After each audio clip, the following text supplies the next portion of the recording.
ভাইরা আমার, দুনিয়ার জীবন কত সংক্ষিপ্ত।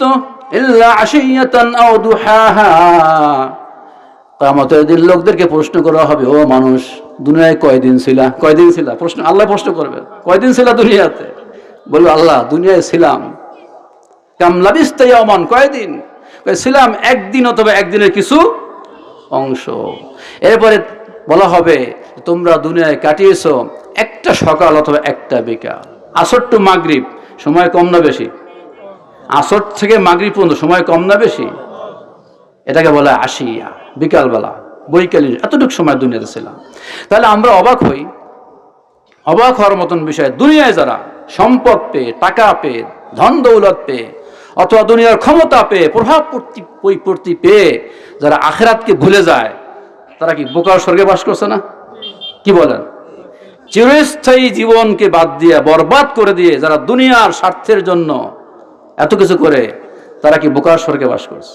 আল্লাহ তাই বলছেন, যাদেরকে দোজখের আগুন থেকে মুক্তি দেওয়া হবে আর যাদেরকে জান্নাত দান করা হবে, ফাকাদ ফাস, তারাই তাদের জীবনে সাফল্যমণ্ডিত হবে, সাফল্য লাভ করতে পারবে। বন্ধুরা, বলছিলাম তো কোরআনের মর্যাদা বেশি। আল্লাহ তাআলা কোরআন পাঠিয়েছেন, কোরআনকে পড়তে হবে এবং মানতে হবে। কোরআনকে পড়তে হবে এবং মানতে হবে। এই যে কোরআনের মাদ্রাসা, আমরা মাদ্রাসায় পড়ি আলহামদুলিল্লাহ, এখানে হাফেজ সাহেবরা পড়েন। আল্লাহ বলছেন ইন্না নাহনু নাযালনা যিকরা ওয়া ইন্না লাহু লাহাফিজুন, এই কোরআন নাজিল করেছি আমি, আর এই সংরক্ষণ করার দায়িত্ব গ্রহণ করেছি। এই আয়াত সম্পর্কে একটা ঘটনা আছে, এটা বলি। 1999 সন 17 আগস্ট তুরস্কে আপনার একটি অনুষ্ঠান ছিল, সেনাবাহিনীর একটি বার্ষিক অনুষ্ঠান। অনুষ্ঠানটি ছিল আপনার সাগরের প্রান্তরে, সাগরের উপকূলে ছিল। সেখানে খুব গর্জিয়াস অনুষ্ঠান, সরকারিভাবে তুরস্কের অনুষ্ঠান। এটি পত্রপত্রিকা গেছে, সারা দুনিয়াতে খবরটা জানে, আমি আজ নতুন করে বলছি না। সেইখানে সেনাবাহিনীদের অনুষ্ঠানে কোরআন তেলাওয়াত হয় না? আচ্ছা, কোরআন তেলাওয়াত হয়, সেখানে নাচ গান হয়, অনেক কিছু হয়, বিনোদনের জন্য অনেক কিছু হয়। ইসরায়েল থেকে ইহুদি, খ্রিস্টান এবং বিভিন্ন ধর্মের নর্তকী নিয়ে আসা হয়েছে, নাচনলি নিয়ে আসা হয়েছে, তাদেরকে যে অনুষ্ঠান এগুলো চলছে। ঠিক সেই সময় একজন আর্মি অফিসার বলছে যে এই আয়াতের কথা বলছে, তোমরা কোরআন তেলাওয়াত করো, একজন কোরআন তেলাওয়াত করো। কোরআন শরীফ নিয়ে আসা হলো, বলে সূরাতুল হিজরের 9 নম্বর আয়াত তেলাওয়াত করো। একজন তেলাওয়াত করছেন, যে তেলাওয়াতের আয়াতটা হলো এটা, ইন্না নাহনু নাযালনা যিকরা ওয়া ইন্না লাহু লাহাফিজুন, কোরআন নাজিল করেছি আমি আর এর সংরক্ষণ করব আমি। তখন একজন নাফরমান জেনারেল যিনি ছিলেন, তিনি বললেন, ঠিক আছে, আল্লাহ আয়াতে বলছেন কোরআন নাজিল করেছে আমি, হেফাজত করব আমি, তাহলে কোরআনের কপিটা নিলেন, কোরআনের কপি হাতে নিয়ে পাতাগুলো ছিঁড়ে দিলেন, পাতাগুলো ছিঁড়ে দিয়ে ওই নর্তকীদের পায়ের তলায় ঢেলে দিলেন, বলেন নাউজুবিল্লাহ। এরপর চিৎকার করে বললেন, কোথায় তোমার আল্লাহ, কোথায় তোমার আল্লাহ কোরআনকে হেফাজত করবে বলে? নাউজুবিল্লাহ মিন যালিক। আল্লাহ তাআলা কিছু কিছু বিষয় তাৎক্ষণিক অ্যাকশন নেন, আর কিছু কিছু বিষয় কি দেন? ঢিল দেন। তো ওই সময়ের বিষয়টা, ওই দিনের ঘটনাটা এরকম ছিল যে আল্লাহ তাআলা সাথে সাথে অ্যাকশন নিয়েছেন, কারণ এই কোরআনের এই বেইজ্জত আল্লাহ সহ্য করেন নাই। মুহূর্তের মধ্যেই সেখানে ভূমিকম্পের সৃষ্টি হলো। ভূমিকম্পের সৃষ্টি হলো, সাগরের পানি চলে আসলো এবং সেই জায়গাটাকে সাগরের অতল গহীনে চলে গেল। এবং পুরো অঞ্চল সহ, আপনারা নেটে সার্চ দিলে দেখতে পাবেন, ইতিহাসে দেখবেন, যেটা বললাম, তুরস্কে যত ভূমিকম্প হয়েছে এর মধ্যে উল্লেখযোগ্য একটি ভূমিকম্প। তাহলে কোরআন কীভাবে আল্লাহ হেফাজত করবেন? কোরআন হেফাজত করবেন আল্লাহ তাআলা ওলামায়ে কিরামদের মাধ্যমে। এখন তো আর নবী রাসূল আসবে?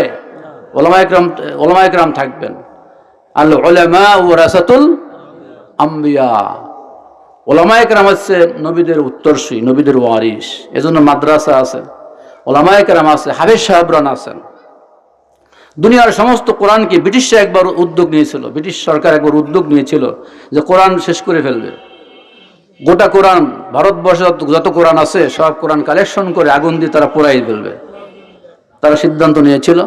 পরবর্তীতে গোয়েন্দা রিপোর্ট দিল যে কোরআন শরীফ যেভাবে পুড়িয়ে ফেলা হয় তাহলে কোরআন শেষ হবে না, কারণ মুসলমান ছেলেদের মধ্যে, মেয়েদের মধ্যে লক্ষ লক্ষ কোরআনে হাফেজ আছে, যাদের সিনার মধ্যে যারা কোরআন ধারণ করেছে, বলেন সুবহানাল্লাহ বিহামদিহি।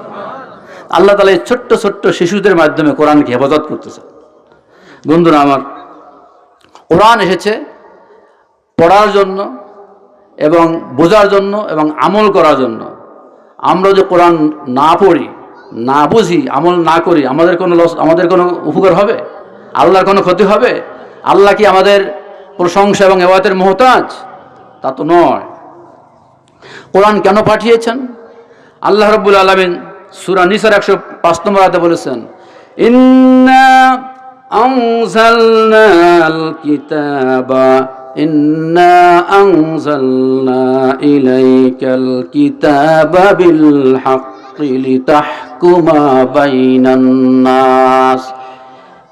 হে নবী, এই কিতাব নাজিল করেছে আপনার উপরে সত্য সহকারে, লিতাহকুমা বাইনান নাস, যেন আপনি মানুষের মধ্যে জাস্টিস কায়েম করতে পারেন, ইনসাফ কায়েম করতে পারেন, সঠিক ফায়সালা বিচার আচার করতে পারেন। আমরা কি করি? আমরা মনে করেছি কোরআনকে আমরা বানিয়েছি শুধুমাত্র খতম পড়ার কিতাব। কিসের কিতাব? খতম পড়ার কিতাব। কিভাবে? মানুষ মারা গেলে, বাবা মারা গেলে, দাদা মারা গেলে, মানুষ মারা গেলে হাফেজ সাহেবদের ডেকে এনে কোরআন খতম পড়ায়। কিন্তু এজন্য কি কোরআন নাযিল হয়েছে? আল্লাহ বলেন, ওমা আল্লামনাহু শি'রা ওয়া মা ইয়ানবাগি লাহু ইন হুয়া ইল্লা যিকরু ওয়া কুরআনুম মুবিন। আমি নবীকে কোনো কবিতা শিক্ষা দেই নাই। ওমা আল্লামনাহু শি'রা ওয়া মা ইয়ানবাগি লাহু, এবং নবীর জন্য এটা সামঞ্জস্য নয় যে নবী কবিতা বলবেন। আমা আল্লামনাহু শি'রা ওয়া মা ইয়ানবাগি লাহু ইন হুয়া ইল্লা যিকরু ওয়া কুরআনুম মুবিন। কোরআন হলো উপদেশ এবং সুস্পষ্ট কিতাব। কোরআন নাজিল হয়েছে মানুষের মুক্তির জন্য, দুনিয়ার শান্তি, পরকালের মুক্তির জন্য। আমি একটা হাদিস তেলাওয়াত করেছিলাম, হাদিসটার অর্থটা বলি। ক্বালা রাসূলুল্লাহ সাল্লাল্লাহু আলাইহি ওয়াসাল্লাম, রাসূল সাল্লাম বলেন, সাবআতুন ইউযিল্লুহুমুল্লাহু ফি যিল্লিহি ইয়াওমা লা যিল্লা ইল্লা যিল্লুহু ইমামুন আদিলুন। আল্লাহ রাব্বুল আলামিন কাল হাশরের ময়দানে 7 শ্রেণীর মানুষকে ছায়া দান করবেন। আমরা 7টা পয়েন্ট বলবো। আল্লাহ রাব্বুল আলামিন আমাদেরকে এই 7 শ্রেণীর অন্তর্ভুক্ত করুন, বলেন আমিন। ইমামুন আদিলুন, ইমাম মানে নেতা। ইমাম মানে কি? ইমামুন আদিলুন মানে ন্যায়পরায়ণ নেতা। যেই নেতা সমাজের নেতৃত্ব দেয়, মসজিদের নেতৃত্ব দেয়। এখন আমরা যেই ইমাম হিসেবে চিনি মসজিদের ইমাম সাহেবকে, মসজিদের ইমাম সাহেব তো ইমাম। আর চেয়ারম্যান, মেম্বার, এমপি, মন্ত্রী, ওনাদেরকে আমরা ইমাম নামে ডাকি না, ডাকি? ওনাদেরকে ইমাম ডাকি না, ডাকার কথাও না, কারণ মসজিদের ইমামই আসল ইমাম। আর মসজিদের ইমাম সাহেবই রাসূল করিম সাল্লাল্লাহু আলাইহি ওয়াসাল্লামের আমলে রাসূল সাল্লাম নিজে মসজিদেরও ইমাম ছিলেন। মসজিদের কি ছিলেন? মসজিদের ইমাম ছিলেন, সমাজেরও ইমাম ছিলেন, যুদ্ধের ময়দানেরও প্রধান ছিলেন, কমান্ডার ইন চিফ তিনিই ছিলেন, রাসূল সাল্লাম ছিলেন। সাহাবায়ে কেরাম খেলাফতের আমলও তাই ছিল। কিন্তু পরে এসে আমরা ওখান থেকে ভাগ হয়ে গেছি। আমরা এখন ইমাম সাহেব হলো যারা আলেম ওলামা, তারা মসজিদ ইমামতি করেন। আর সমাজের ইমামতি দিয়েছি তাদেরকে, যারা সমাজ ভালো বোঝেন, দুনিয়া ভালো বোঝেন, তারা এটা করে। সমাজের ইমামরা মসজিদ ইমামতি করে না, আর মসজিদ ইমামরা সমাজের ইমামতি, এইটা হলো সমস্যা।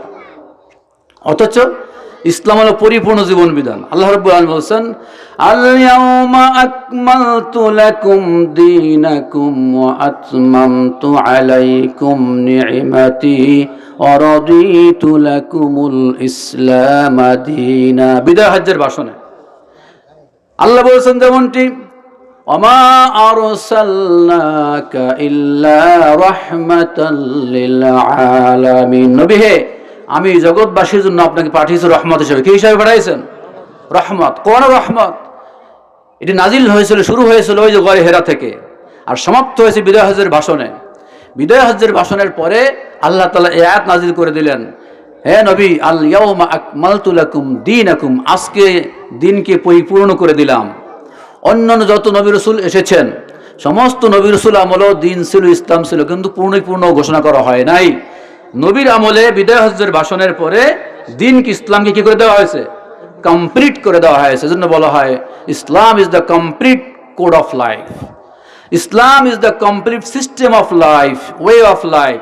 জীবন চলার জন্য মানুষ কোন পথে চলবে, এজন্য মানুষকে আল্লাহ সব যেমন দিয়েছেন, মানুষ কিয়ামত পর্যন্ত কোন পথে চলবে এজন্য মানুষের কাছে অন্য মানুষের দ্বারস্থ হতে হবে না, হাত পাততে হবে না, ভিক্ষে করতে হবে না। আমার ব্যক্তিগত জীবন কিভাবে চলবে, স্বামী স্ত্রী জীবন কিভাবে চলবে, রাষ্ট্রীয় জীবন কিভাবে চলবে, অন্য কারো নেতার কাছে, অন্য কারো বাবার কাছে, অন্য কারো কাছে হাত পাততে।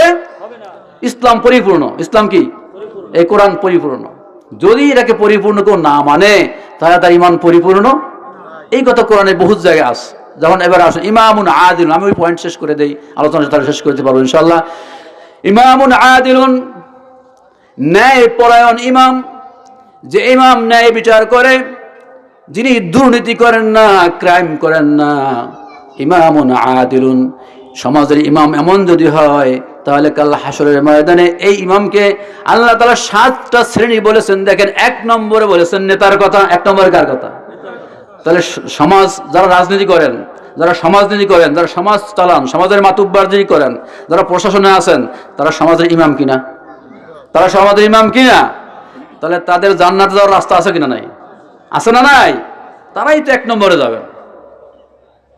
যারা সমাজের ইমাম, যারা রাষ্ট্রের ইমাম, যারা রাষ্ট্র চালান, সমাজ চালান, তারা যদি শুধু দুর্নীতিকে অ্যাভয়েড করতে পারেন, তাই তো, আমি দুর্নীতি করব না, আমি অন্যায় করব না, আমি জালজালাতি করব না, আমি জনগণের মধ্যে সাম্য, সমতা, ইনসাফ কায়েম করব, এরকম নেতা যদি হওয়া যায়, সমাজকে যদি এইভাবে লিডিং দেওয়া যায়, তাহলে তার জন্য সুসংবাদ আছে না নাই? ইমামুন আদিলুন, এই নেতা, এমন নেতা আমরা চাই কি চাই না? এরকম নেতা দরকার না? এরকম নেতা দরকার।